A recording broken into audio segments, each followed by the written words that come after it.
आप सभी प्रभु प्रेमियों को मेरा प्यार भरा राधे राधे।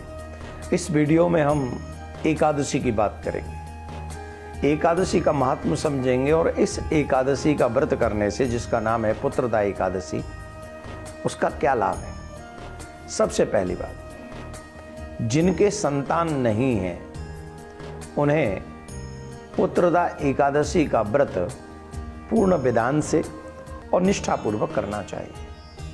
धर्मराज के पूछने पर भगवान श्री कृष्ण यही कहते हैं, हे राजन, इस एकादशी व्रत का बड़ा महात्म है, जो कि इस बार एकादशी 31 तारीख को पड़ेगी। मैं आपको बता दूं 31 दिसंबर को, पारायण 1 जनवरी को होगा। कितना सुंदर है, बीती हुई साल में हम व्रत करेंगे और अंग्रेजी कैलेंडर के हिसाब से नव वर्ष में हम इस एकादशी का पारायण करेंगे।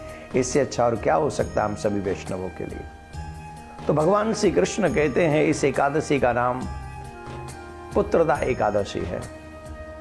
हे राजन, पुत्रदा एकादशी व्रत करने वाले मनुष्यों को कभी कोई कष्ट नहीं होता। एक समय की बात है, भद्रावती नामक एक नगरी में सुकेतुमान नाम के एक राजा रहा करते थे। उनकी स्त्री का नाम था सेव्या।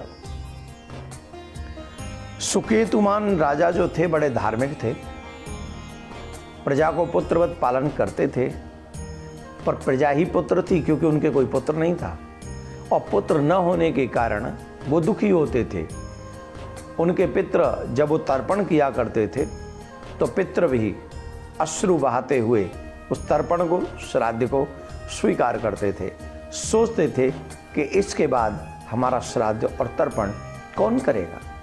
सुकेतुमान ने भी कई बार दुखी होकर अपने जीवन को वैसे ही व्यर्थ ही समझा और एक आध बार तो उसने अपने आप को आत्मदाह करने का भी मन बनाया, क्योंकि बिना पुत्रस्य गति लोके, इस लोक में बिना पुत्र की गति नहीं है। जिसके पुत्र होते हैं वो यशमान होते हैं, वो भाग्यवान होते हैं, वो यहाँ भी और पितृलोक में सम्मान पाते हैं।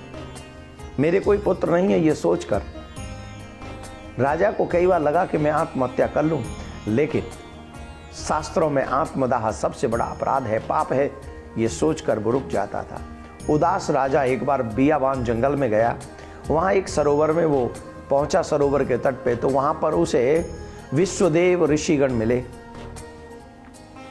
संयोग से उस दिन पुत्रदा एकादशी थी। राजा ने उनको प्रणाम किया। विश्वदेव ऋषि मुनियों ने कहा कि तुम चिंता मत करो, तुम पुत्रदा एकादशी का व्रत करो, तुम्हारे घर में पुत्र होगा, ये हमारा आशीर्वाद है। मुनियों की आज्ञा